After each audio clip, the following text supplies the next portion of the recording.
In a recent blog post for the International Monetary Fund, researchers discussed their work studying the relationship between the finance and tech industries. And they also imagined where they could see that relationship going in the future. And one idea they bring up is pretty alarming because they say that in the future it could very well make sense to tie someone's internet browsing history to their credit score. Yeah, that's right. All the things you look up online, all the sites you visit, all the weird crap you read about and look at and consider buying. In the future, financial institutions could have access to all of that information and use it to decide whether or not they should lend you money. In the post, the researchers acknowledge the growing threat of sites like Google and Apple and Facebook to the traditional banking system. And so they're kind of saying big tech is going to be a player in the financial sector, whether banks like it or not, so they might as well start embracing it now, although they should do so cautiously, they warn. And one of the big advantages they see tech companies having right now is access to what they call soft data points, which are things like what browser you use and what your history of online searches is. They say those kinds of data points allow tech companies to build a more intimate relationship with borrowers, and because of that, they might be more inclined to give them more slack and lend them more money. It's kind of like they're saying tech companies get to know people better than banks do these days, and because of that, they have a more personal relationship and might trust them more. It's like they know more about you, so they might feel more comfortable lending you money. So the researchers see financial institutions using your browsing history to determine whether or not to lend you money as a good thing.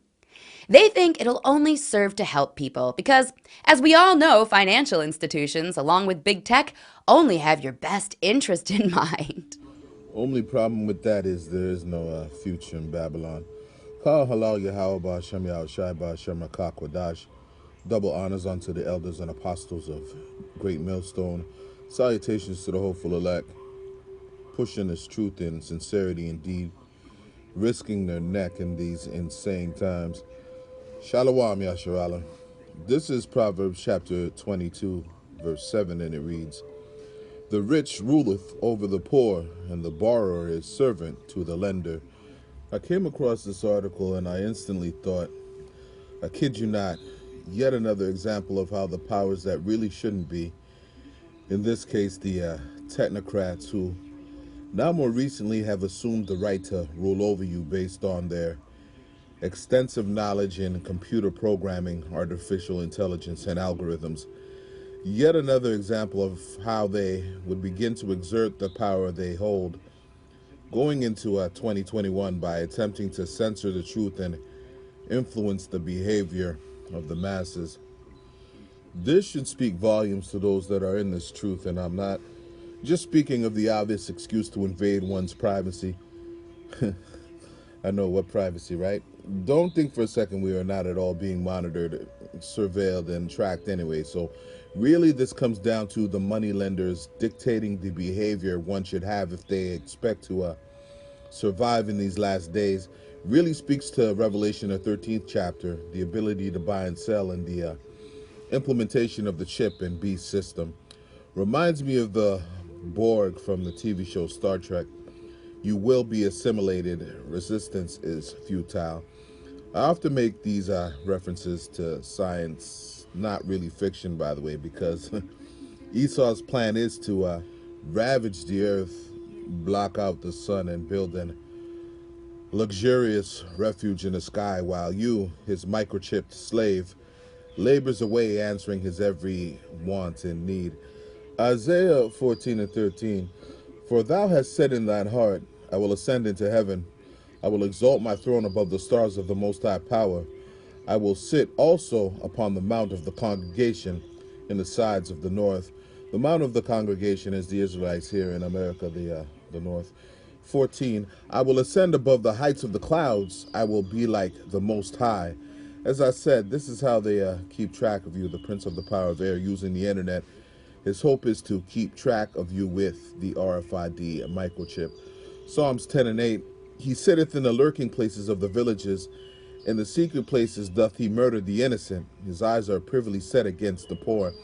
This is indicative of Esau watching our every move and secretly gathering intel that he can use against us Israelites.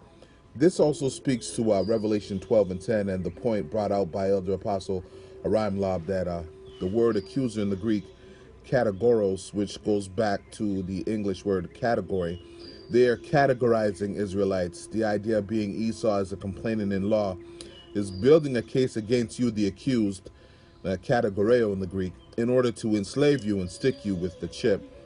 The way things are going, this only affects the public at large.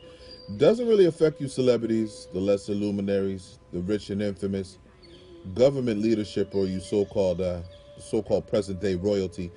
The idea bank should start using non-financial data to influence your credit rating, including your internet browsing history and online purchases, basically regulating your access to credit based on the sites you visit for research purposes per se, and the YouTube channels you watch, and even the reading materials you purchase. Is telling of where the economy under the guise of the Great Reset is going. More control over not only the quote-unquote useless eater, but his real target, the elect of Israel. According to online sources, since the scamdemic and scamdemic-driven lockdowns, the net worth of U.S. billionaires has soared, and this is their word, soared by 1.9 trillion to a total, as a collective, of $4 trillion. I was listening to a talk radio show, and if you do the math, it far surpasses what is being offered by the latest stimulus package to accommodate the suggested $600 per American citizen. This is Habakkuk chapter 2, verse 9, and it reads, Woe to him that coveteth an evil covetousness to his house, that he may set his nest on high, that he may be delivered from the power of evil. Sword is right. That evil covetousness speaks directly to the efforts of these technocrats like Gates, Zuckerberg, and execs like Bezos, taking advantage of the predicament they themselves, the House of Edom, has manufactured, basically doing what they've always done. And I'm speaking of the international bankers elevating themselves and their families financially off the backs of those most affected by crisis. The same as they did through the world wars, the earthquake in Haiti, and another example is 9/11, this time by pandemic-infused restrictions. You know who else added to their houses? 3 owners from DoorDash, the CEO of Moderna, and Tyler Perry, who in one way or another will end up donating his proceeds via this pandemic to strengthen Esau's grip on Jake. Regarding this Crown Victoria 19 relief bill, you know who stands to benefit? Listen to this. $4 billion for Navy weapons procurement. Israel, $3.3 billion in grants. The Space Force, $2 billion. $2 billion for Air Force missiles. $1.4 billion for the Asia Reassurance Initiative Act. Egypt, $1.3 billion. Sudan, $700 million. The Ukraine, $400 million. $208 million for the Census Bureau computer upgrades. $190 million for federal HIV workers to buy and insure vehicles overseas. Burma, $130 million. Nepal, $130 million. Cambodia, $85.5 million. The Kennedy Center, $40 million. Pakistan, $10 million for gender programs. Money also being allocated to funding to build a feminist museum, as well as funding to discourage teenage promiscuity and drinking. For the Goyim and Sheeple, $600, possibly $1,200 if Senior Trump has his way and vetoes this whole stimulus package. It's just like George Carlin said regarding the elite who rule over us. It's a big club and we ain't in it. But let's close out with this. This is Jeremiah chapter 49 and 16 concerning the fate of Amalek as well as Edom, who we know, pursuant to Job 9 and 24, to be the force behind these globalists and international bankers, the modern-day Israelis who stand to receive the lion's share of this stimulus package. Thy terribleness hath deceived thee, and the pride of thine heart, O thou that dwelleth in the clefts of the rock, that holdest the height of the hill, speaking to their prominence throughout the earth as well as their security and safety. Though thou shouldest make thy nest as high as the eagle, I will bring thee down from thence, saith the Lord Yahweh.